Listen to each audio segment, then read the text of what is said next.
Olá pessoal, sejam bem-vindos. Nesse vídeo eu vou trazer para vocês uma resenha do livro Dinheiro e Arquétipo, do professor Hélio Couto. Eu vou começar falando aspectos gerais do livro. Ele é um livro super curtinho. No Kindle ele dá um tempo de leitura de aproximadamente 50 minutos. Em termos da complexidade da leitura, é um livro muito simples. Para quem já viu as palestras do professor Hélio Couto, é muito fácil de entender porque é escutar o professor Hélio Couto falando ali, só que através da escrita. Inclusive alguns termos que o professor ele utiliza nas palestras, a estruturação das frases dele. Para quem não está acostumado com ele, pode causar um certo estranhamento, mas nada que dificulte a leitura, muito pelo contrário. É uma leitura muito tranquila, muito gostosa de ser feita. E agrega muito do ponto de vista de ter insights ali importantes do que a gente pode mudar na nossa vida e a gente entender melhor qual que pode ser a nossa postura em relação à vida, em relação às nossas escolhas, que vão resultar ali no sucesso financeiro.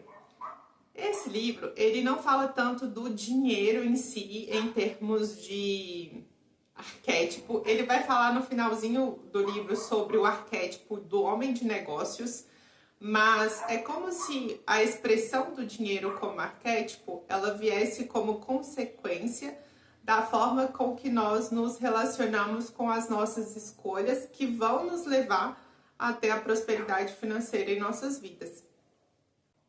E aí um dos pontos que o professor traz é a importância de nós dedicarmos trabalho, tempo e empenho para a gente realmente conseguir o sucesso que nós almejamos. Porque muitas vezes a gente pensa que a escolha é através da intuição, da nossa conexão com o todo, da conexão com Deus, ela exime do trabalho duro. E aí ele traz uma comparação muito enfática no livro que ele fala, olha, se você escolher ir pelo ego, você vai trabalhar muito. Mas se você escolher ir pelo caminho da centelha divina, da sua conexão com o todo, você também vai trabalhar muito. Não é que você vai ter uma inspiração divina e que a vida vai fluir com leveza, com facilidade, que nada de ruim vai acontecer.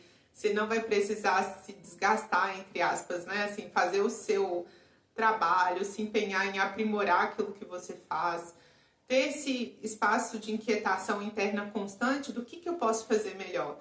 Eu sei que isso aqui eu estou fazendo guiado pela minha conexão com o todo, é uma intuição, eu sei que isso aqui está no meu caminho de alma, eu vou fazer isso aqui com amor, mas não é estar com essa conexão e deixar as coisas, e como a gente fala, deixa a vida me levar. Ah, eu vou fazer aqui, vou fazer o que eu posso, do jeito que dá, porque eu sei que isso aqui é uma intuição de Deus, isso aqui vai conseguir fluir, eu vou conseguir resultado, porque é uma conexão com a centelha divina que me trouxe essa ideia.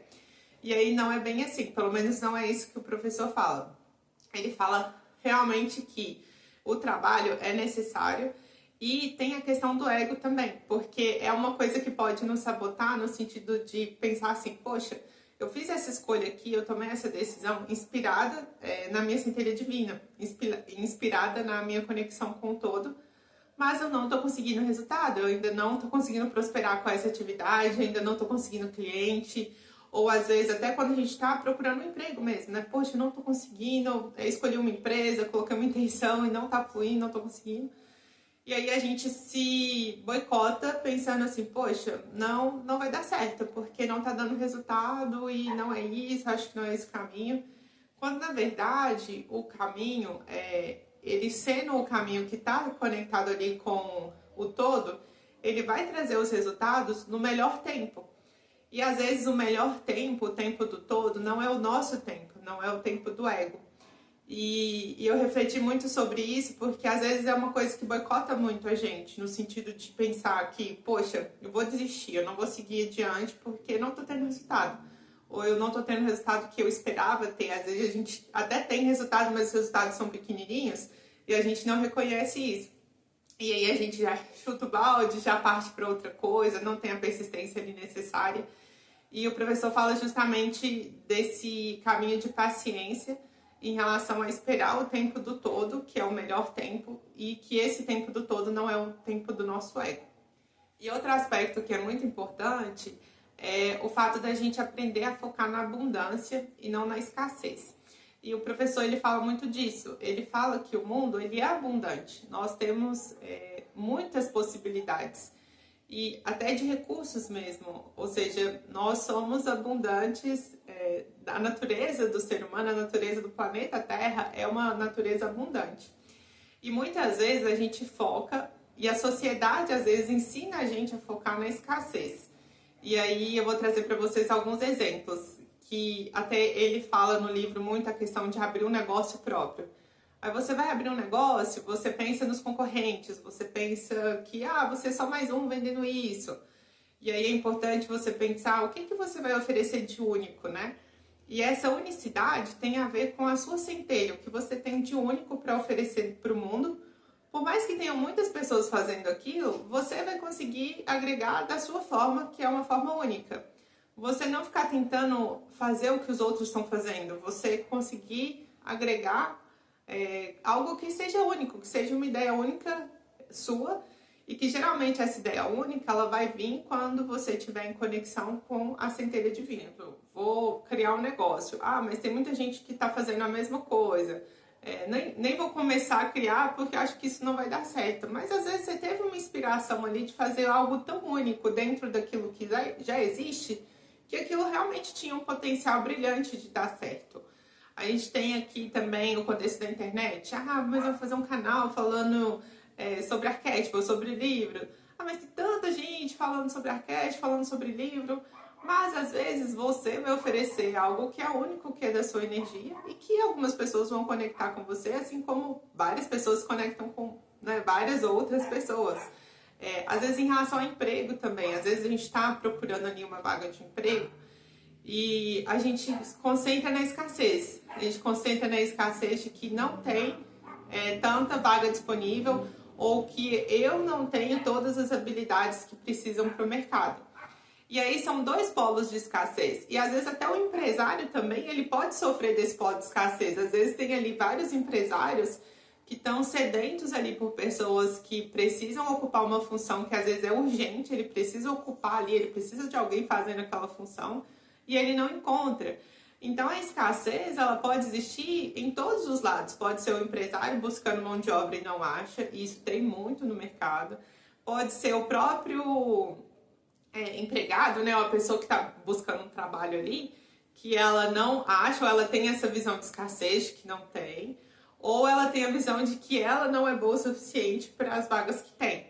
E aí pensa o quanto de escassez que existe nesses três raciocínios.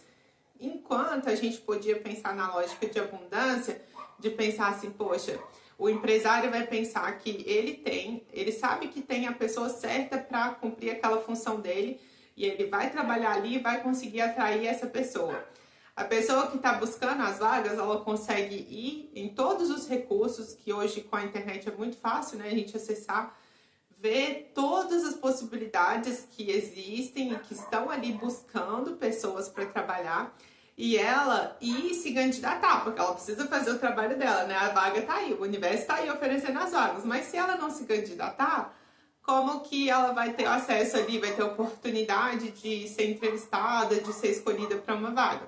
Ela precisa ter essa disposição de ir, de ver o que está disponível e de se candidatar.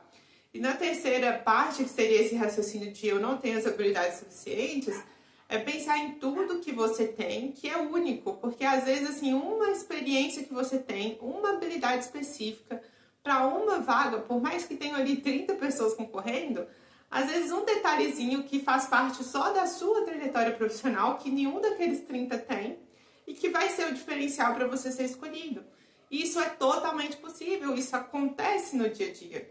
Então tem várias formas da gente ver a realidade e escolher focar na abundância, ao invés da gente focar na escassez. E isso é um trabalho diário, né? E a leitura, ela nos ajuda muito. A leitura, ela tem, às vezes, até um aspecto um pouco terapêutico, né? Porque ela nos conecta com esse espaço de reflexão. Olha, o que eu estou fazendo aqui em relação a esse assunto que eu li, em relação a essa palavra que o professor Hélio Couto trouxe no livro, e que pode realmente fazer total diferença ali na minha vida. E aí, eu vou encerrar esse vídeo com vocês. Eu vou deixar aqui na descrição desse vídeo o link da Amazon do livro do professor Hélio Couto. Ele é um link de afiliado, então quem quiser, quem puder contribuir com o canal para que eu consiga trazer mais resenhas aqui de livros para vocês, eu vou agradecer muitíssimo e espero vocês nos próximos vídeos. Um grande beijo!